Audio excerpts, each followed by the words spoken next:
Hi everybody, this is Tina. Hope you're doing well. Today's video is going to be all about what sells in my booth, and I'm going to make a few of them for you.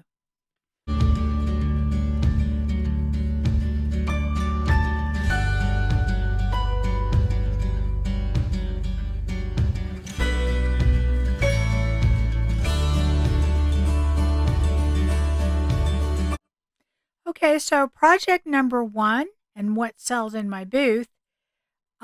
Believe it or not, book stacks sell. And the shabby ones seem to sell better than the other ones. And it probably only cost me maybe $2, $3 to make them. And that includes product. I am using a Dixie Belle drop cloth here. These are just some books that I had at home. You could always purchase some books at a thrift store or at the Dollar Tree. And I didn't prime these. I didn't do anything. I'm going to do 2 coats of a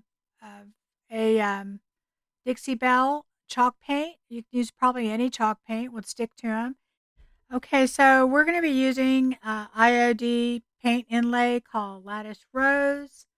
And all I'm doing is fitting what I'm going to use to the cover of the books. And for the most part, I'm going to be using inlays that I've already used one time before. You can use an inlay multiple times, but you will see that one big piece I did on the first cover is the first time use, and the second piece I put on there is a second time use. And later on, that does cause a situation that I fix, but anyway, that's what we're doing, and I'm just going to put the inlay down by simply putting paint on top of the book, 1 coat of paint, and this is after the other 2 coats have dried, and then I will spritz the actual paint side of the inlay, uh, so that will be the side that doesn't have the grit on it, and I spray that with my mister bottle, and I put that paint side down, and I put it straight into the paint, and then I kind of rub it down with my hands. You can use a wet sponge, a baby wipe, or whatever, and then you spritz the back of it. And the big thing is you want to make sure you activate it because that paint has to be embedded in the paint that's already there. And that's pretty much what you're doing by putting the water on there is you're activating the paint. And when you press it down in there, you're making sure that it's sticking to the paint that you just laid down. And then you will leave that on there until it's dry. And then I'll show you what we do when we take it off. So now I'm going to do the other one, and this is the one I'm piecing together with one of the pieces is one of an inlay that I had not used yet before, and one is the second time use. So what happens in this situation is one's going to turn out lighter than the other, and I thought it would look okay, but I end up kind of changing it up later, and in the long run, I think the mistake turns out to look better than what I anticipated. So I'm doing that on this one. You do it on each time you use it. When you use your inlays over, I use mine about 3 times usually. And each time you use it, it gets lighter and lighter, which I actually kind of like. I like that look because it gives it a very shabby vintage look. And actually, the 2 book stacks that I sold before were second and third time use of some inlays that I had that I put on there, and they actually had. I used it on green paint, and it had chippy green paint because whatever paint you use it on, um, when you go to do it the second or third time, that paint will be embedded in your new project. So you need to think about that. I know some people use clear coat to put it down, but when I've done that, I've not been able to use my inlay again. It doesn't, basically it becomes one time use, I think. And I'm kind of wondering, I haven't done it on paints that have a top coat on it, if it does that. If y'all have done that, let me know. Leave it in the comments. I have not done that yet on that type of paint, but I have a feeling it had the same effect. So basically, what you do to take the inlay off is you just spritz it with water and you let it sit for a while, and then you go ahead and you peel it off. So I'm making sure I get the spine of the book, and I'm doing them a different part of this lattice rose. Lattice rose has 4 designs to it that all match. That's why it's so fun to use this, because you can mix and match, especially on a book stack like this, because uh, you can mix and match the different pieces together. They all look like they go together. They all look like old wallpaper to me. And what's so cool about using the inlays on these book stacks is that it looks like you hand painted them. And I think that's why these have sold so well for me. They look like hand painted, vintage, shabby, you know, books that I've done. So, anyway, I'm doing the spine on this one differently than I did the other piece, and I'm cutting it afterwards just to make sure that that piece does. And I save every one of my little pieces, because sometimes I piece things together, or I have a spot that I need to go ahead and, you know, patch up or something like that. So, anyway, I do everything the same. And when it's all dry, what you do is you spritz your uh, project, and you let the water sit there for about a minute because you want it to be absorbed into the fiber. And then you start to peel up the paper. Now, if you find any resistance, then go and put more water down. Now, see how pretty that looks? And that's a second time use there, guys. That is the second time I've used that inlay. But here's the other one, and you can see the difference. This is a second time use on the right, and then on the left is the first time use. And so they kind of don't match up. And I'm deciding if I want to leave it that way. It doesn't look bad, but I didn't think there to be that much difference, but there was. So, and I think I forgot that I had not used that piece a second time. So I am going to fix it, and you'll see how in a minute. But first, I'm going to go ahead and take this spine piece off here, and this is another part of the inlay pack that is, again, looks like old wallpaper. I really love this. I need to buy more of it to have it around, because the inlays are a great value because you can use them over and over again, and especially if you're doing smalls like this, because you'll get a lot of use out of them. And I sell that for $25, okay?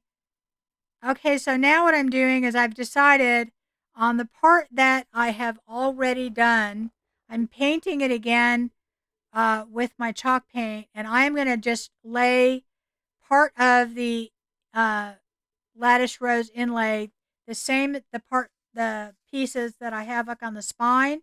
I'm going to just put that on that piece right there, and so it's just gonna marry everything together, and it won't look so weird that I have one that's, now I thought about possibly sanding or something the part that's already on there, but I really like how it looks. So I thought, well, I won't do that. So I'm going to cut another piece. Like I said, this is part of the whole uh, set that you get, and it's kind of a mix and match. And I'm going to go ahead and put that on there. And I need to cut another little piece to fit on there. And you do everything the same. So I'm just going to go ahead and piece that together. And then that way, it'll look purposeful. It's amazing how sometimes, too, you'll have a mistake, and you'll go to fix it, and then it looks better than it did, if you hadn't had the mistake. And I think that happens very often, and we have to be creative. So now I'm doing the second book while I'm waiting for that other piece to dry on the first book. And again, you spray it, spritz it.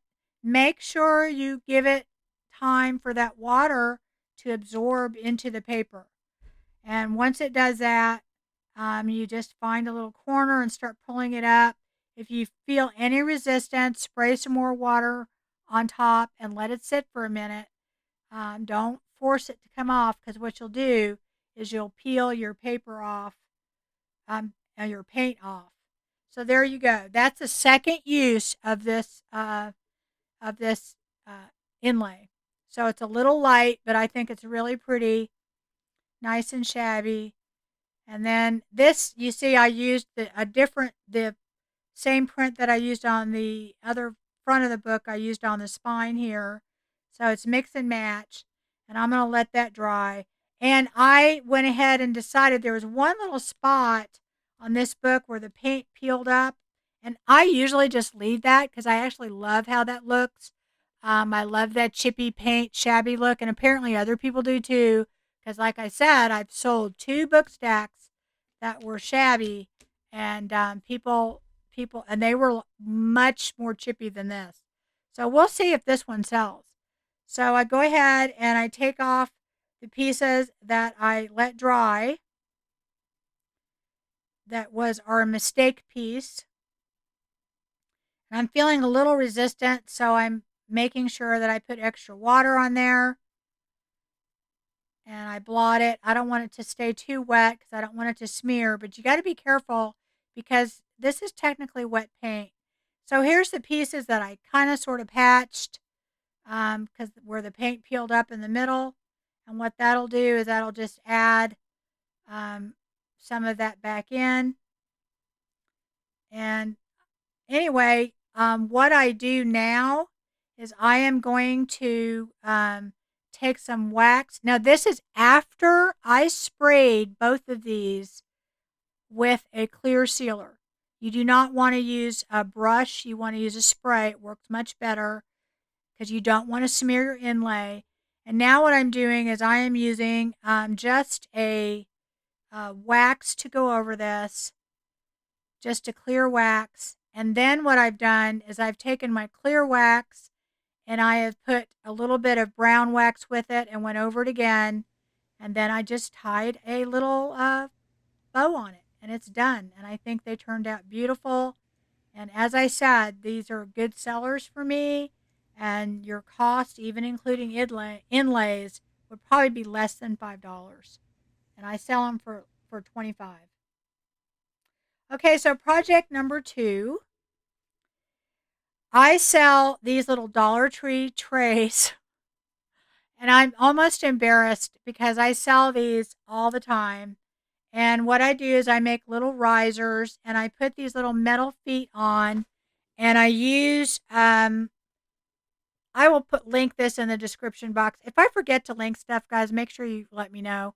But anyway, this is these little metal feet that I get off of Amazon. And I use Gorilla Super Glue and Gorilla Glue together. And I just put a few drops of the super glue with the Gorilla Glue on there. And I'll just put these little feet on before I paint it. And it only takes about an hour for the Gorilla Glue to be completely dry. But when you put the super glue on with it, in about 10-15 seconds, you can go ahead and start painting on it and doing your project if you're like me and you're in a hurry. So I am going to go ahead and go over this with a drop cloth. And I spray all of my tins that I use with just one clear coat of spray, just because I want to help give the paint something to stick to and give it more durability. So I am going to do two coats of this Dixie Belle drop cloth, and I'm using my heat gun to dry it because you see that little crackling in there? It will give it kind of a crackling effect, and I like how that looks. It looks kind of vintage, and they have sold that way. So we are going to be using this stamp set from IOD called Pastiche, and it is really fun. It's got a lot of cloches, a lot of bird things, a lot of uh, little bird cages. And I have picked out this bird cage and then this little bird that would be swinging. I thought about using They have the little covers for, you know, I forgot what you call them, for so you can stamp over it. But I kind of want the bird to be out in front because I could have done this to where I um, stamp the stamp it so that the bird looks like it's inside the cage, but I kind of wanted it the way that I ended up doing it. So anyway, I am just going to ink up that stamp, and I'm using a permanent archival ink. You want to use a permanent ink, and make sure you clean off, make sure there's no extra residue on um, your stamp, uh, whatever that plastic thing is called. I don't have words today, guys. I don't have words. It's been a day. So anyway, we're gonna go ahead and do that, and it will go down pretty well. I do realize that it's kind of a rough textured surface because I used my heat gun on it, so it's not going to look perfect, and that's kind of what I want. I want this vintage look to this, like it's been around for a little while. That stuff is really sells in my booth. I don't know if it's just I don't know. People like it. Let's just put it that way. And things with birds. That was the other thing. The reason I'm using this, I'm going to tell you, birds sell. And I'm sure you've heard other people say that. Put a bird on something and it's going to sell. And that's pretty much what I have found. That and I mean that includes chickens too. Chickens are still selling. I know people are saying farmhouse is out, but I have sold two chicken pictures and a chicken tray and a chicken. I mean, quite a few chickens and birds in general. So that's something to think about. So anyway, after I do that, I'm going to add a little bit more to this because I feel like there's some empty space in there and I kind of want to fill it. So I'm looking through the stamps, and honestly, I they have so many pretty stamps that you can use with this. This is a great set if you love things like cloches and birds, and it's just a beautiful set. I love it, and I love their stamps. They stamp so well, and yes, they are an investment. But if you are doing resale and um, you use it as much as I do, you get your money back pretty quick. I mean, I sell two of these trays, and I've got my money back. So or three. I think, yeah, I sell these anywhere from 15 to 18 and they go out the door. I mean, they just do. So I'm painting. I am stamping the butterfly on the top and a little leaf on this, and I have no idea why it's off in the corner except probably I put my stamps in the middle. Guys, when I am doing my crafting, I'm actually not doing it for you. I'm just crafting away, and the camera's on, and I'll have 6 hours worth of video that I have to edit. But for the most part, that's how I do it. So now I'm just taking my archival ink and I am going around the edges, not perfectly, just here and there, because I could have like put black paint down and then put the white over it, but this kind of skips that step. It allows you to look like you've distressed it back to black. I don't really want to distress it to the tin. And then what I'm doing is I have some polyacrylic that I have mixed with just a little bit of brown wax. And you could use brown paint. You can use any kind. I use sometimes vintage photo from Ranger. And I'm putting that on there. And I will be wiping some of it back because I want this to have a little bit more of a vintage look, more of a distressed look. Like I said, that is really seems to be selling in my booth. And here it is, guys. And I think it turned out super, super cute. And I will sell that for about $18. So now project number 3, and I'm showing you pictures of my booth because that's what we're talking about. This is a riser. I made one like this before. I actually got this for free from a friend of mine. And I am using Dixie Belle coffee bean. I haven't prepped this any other way. I'm actually going to do just one coat of this coffee bean because obviously it covers extremely well, the dark paint on this raw wood, and I'm going to cover the whole thing one time, and I'm going to let that completely dry. And this thing looks like a little nightstand or a little end table. It's kind of cute. And anyway, I am going to do exactly what I did on the other one that sold. And actually, I had two that sold, and they were very similar.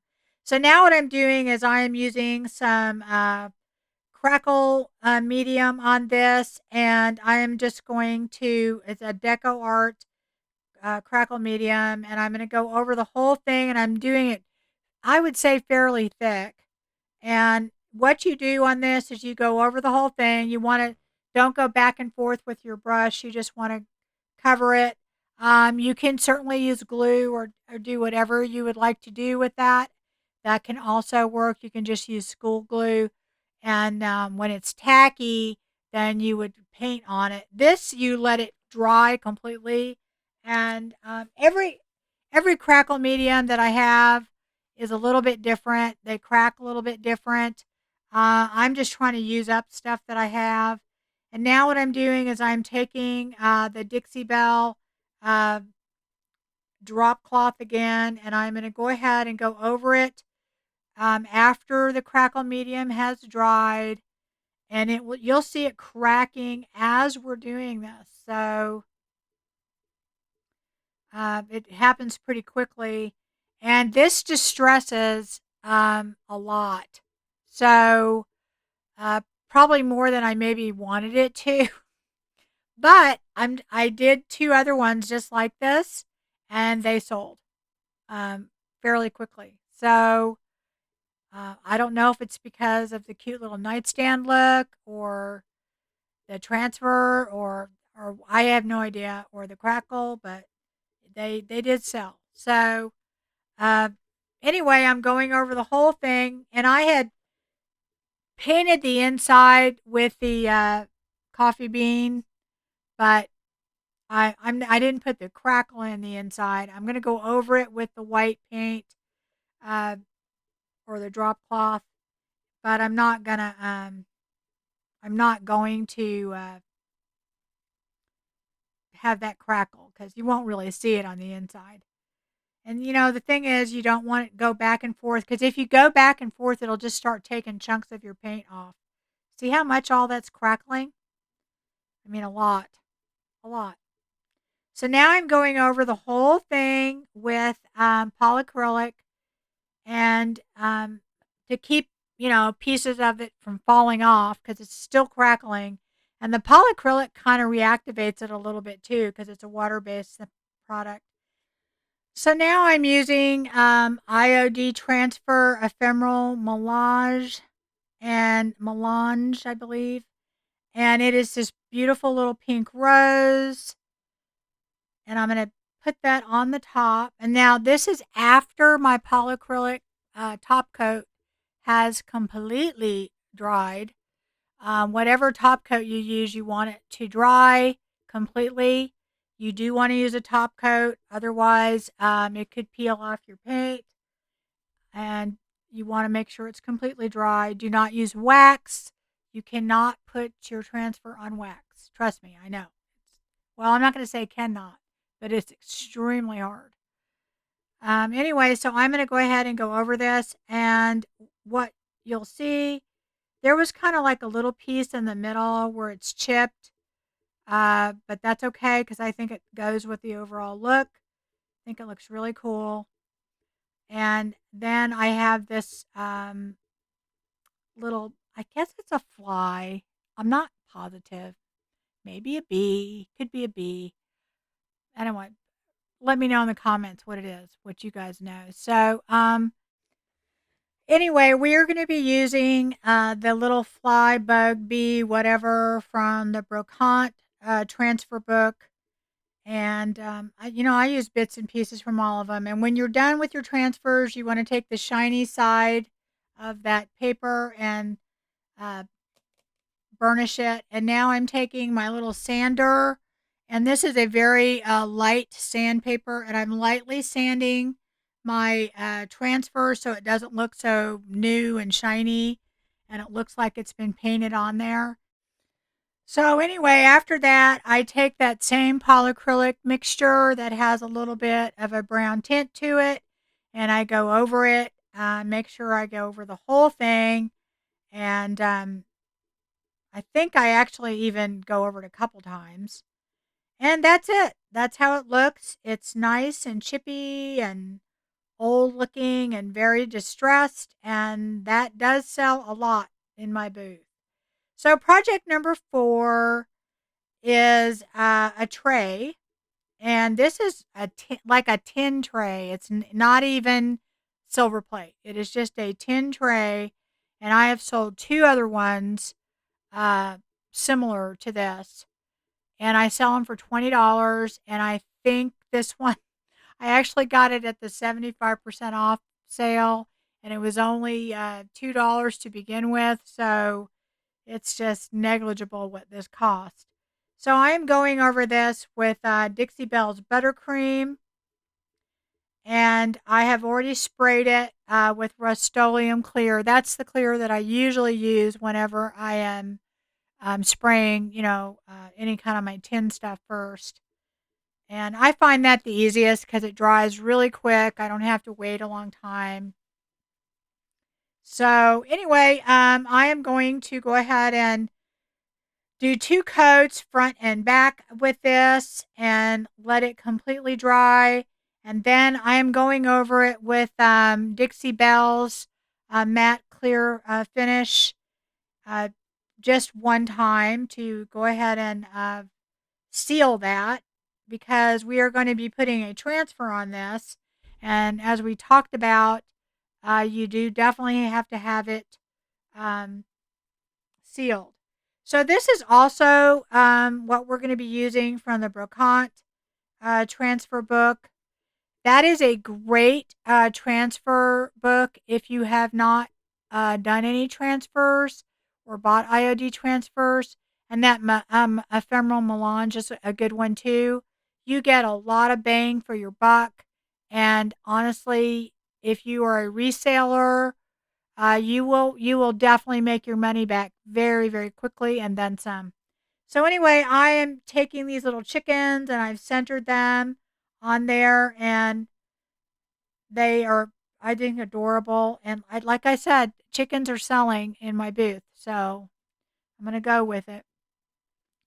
And there's this French wording on top. Now this is where I mess up on this, guys. I tried to move it because it wasn't exactly where I wanted it, and part of a letter came off, and I couldn't change it or whatever. But I matched it all up, and it looks okay. I think the N or whatever is a little chipped in the end, but that's all right because we're looking for vintage here, so it doesn't have to be perfect. Yeah, I decided to move it, and you cannot do that with your transfers, or you shouldn't. Sometimes you can get away with it, and I thought I was going to get away with it. But anyway, after I do that, I go ahead and I burnish it with the shiny side of the plastic. And what that does is that, make sure everything's down. And now I'm taking my archival ink. You just want to use a permanent ink. And again, I am doing the distressing on the edges. It's not perfect, but you do have some raised areas, and I'm going over it. And I'm going to go ahead and just make it look like I distressed it back to black underneath it. And then I'm going to go over it with that same polyacrylic mix that has a little bit of a tint to it, just to make it look a little bit vintage. And I'll go over that. And usually on trays, I usually spray them again one more time. And this looks super cute, and it will sell. And I will sell this for about $20. Okay, so project number 5. All right, I sell a lot of of just paintings or any type of artwork. I buy several of the canvases. Temu has a really good deal on them. I've also seen them on Amazon. You can use decoupage paper because I've sold both. It doesn't really matter. Artwork sells. So if you can get frames and upcycle them, that if you have a booth, that is what the way to go. And I sell these usually from anywhere from 25 to 35, but most of the time $35. Okay, so I am just using some Waverly chalk paint, and this is the Chateau, and I'm going to go over this 2 times, I believe, just to make sure it's coated well. And I always try and pick a paint that goes well with whatever the painting or the artwork is. I don't normally do very much gold. I do some white with distressing. Almost everything I distressed somewhat. And now what I'm doing after it's dry, I am taking some black chalk paint. I don't even remember the brand, guys. I won't recommend it because it's not. I don't really like it, but I'm going to use it up. And I'm taking some of my Dixie Belle uh, uh, gray grunge chalk paint, and I'm mixing those two together because I want it that a little bit darker than the Dixie Belle grunge gray. I want it to be just have a little black, but then I don't really want it black. So I'm going to go ahead, and I have not sealed this chalk paint, so it is going to soak up a lot of this wax, and that's okay. I'm not going to leave it on there very long because otherwise it would soak up more than I probably wanted. And I'm going to be putting it on with my wax brush and getting it all in those little crevices. This is not a super detailed frame, but doing this gives it really pronounces that detail and gives it a nice vintage look. And I have been doing this to the frames I've been selling, and depending upon, sometimes it'll be white wax, some of it'll be just the gray grunge, depends on the color.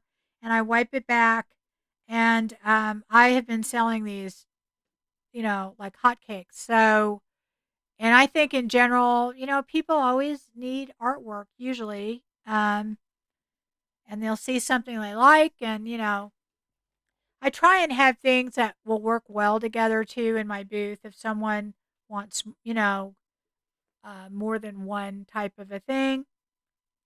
So anyway, I will wipe back a lot of that, and then what I do is I take my paint, the brush that I used before, and I am dry brushing over this after I've done the wax, and it's not completely dry. It takes about a week for it to cure, but just a little bit dry.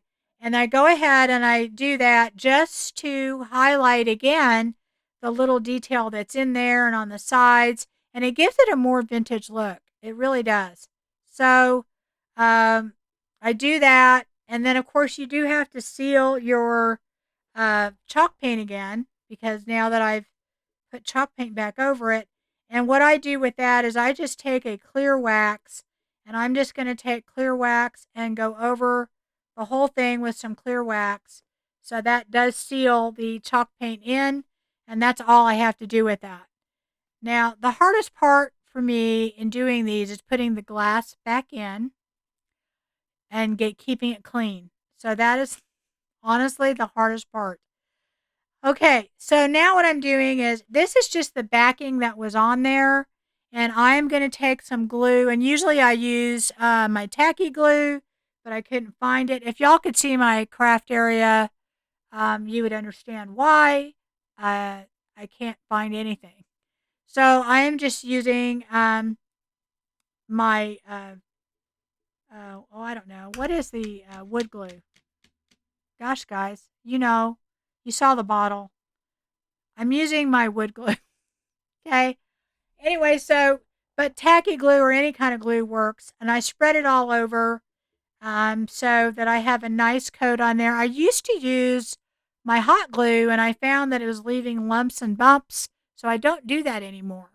I just use a tacky glue or a thicker glue because I don't want it, I want it to stick well enough to where I can immediately turn it over like I'm doing it here, and just cut it out. And then I just put it back in the glass.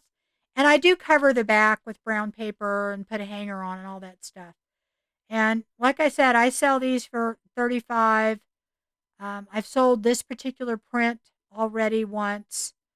Um, and I don't know. I have no issues selling them. All right. So project number 6, and this is our last one. I tend to sell planters and things like that, little things. And it could be the time of year that it is. I don't really know. Like I said, I'm pretty new to this, so I haven't sold this particular setup before, but I thought I'd show it to you because I was making them to put in my booth, and I do sell the little any type of thing that you can put a real plant in. So when I do like galvanized stuff and whatever, I don't paint the inside very often. This is just a clay pot that I thrifted these clay pots at my thrift store. They were $4 and I got 75% off. Now, these I did not thrift, and I'll put a link below. These are little terracotta feeders that you put a bottle in the top of it. You could put a wine bottle, kind of like, like those feeders that you buy. But because it's clay, it'll go through there and it drips. So now what I'm doing is I am taking my Jovi air dry clay and I am using the olive crest mold. If you are new to the IOD mold, this is probably one that I would get right away, probably along with their new labels one that they have. Anyway, so I'm just pressing my clay in there, and I'm using my transfer. I use transfer sticks for everything. Um, anyway, I'm making it flat in the back, and I did not put any cornstarch in it, but you can put cornstarch down, to help you get your mold out. I don't have problems a lot of times. A lot of times I don't put cornstarch down, but I think they recommend that. So now I'm just going to be gluing these, and they're still damp so that, they can curve. And I'm going to go ahead and put these down with my Gorilla construction glue. It's clear. I like using this when I want to continue working on a project because it dries fairly quickly. And I'm going to not wait for these to be all the way dry to finish the project. So now what I'm using is I'm using the IOD crockery labels, and I am looking for some that I want to put on these pots. And originally I was going to use the black ones, and then I got to thinking about the whole thing, and I decided to use. They have white ones. You can barely see what they look like. It's really hard to use these because you can't really see them that well. But I cut out 3 of those, and I am going to be putting those on my these pots. First, what I do though is I am taking some uh, Dixie Belle buttercream, and I'm also going to be using some uh, green. I think it's called moss green from Waverly. And I am basically dry brushing that on my entire pot just to kind of give it a wash. And I put it on and it's kind of splotchy. And then I go back and I do it again. And I actually spritz it with water to kind of get it to blend. And I also painted that label with the same paint just to keep it from cracking, but it does crack some, and I actually like that. So now I'm going to go ahead and I'm going to put this uh, label or transfer on, and I've got 2 paint things there to try and keep it from moving. I need to make some of those things, so it doesn't move around. And I go and I do the saucers like that, and I go back and forth, adding green, adding, the other, uh, the white back and putting it together because I'm wanting this to look like it's a weathered clay pot that's been sitting out. You know how they get kind of white and then they get a little moss on it. And I think it turned out really good. And you can see how you put the little bottle in the feeders there. And these will sell, and I'll sell these for about $25 each. Um, and I think they'll sell really well with the feeder. So $25 with the feeder. So I hope you guys enjoyed this, and I will be doing more videos like this if this one does well. So please give me a thumbs up, a like, a share, and hopefully I will see you again next time. And see you guys soon. Take care. Bye bye.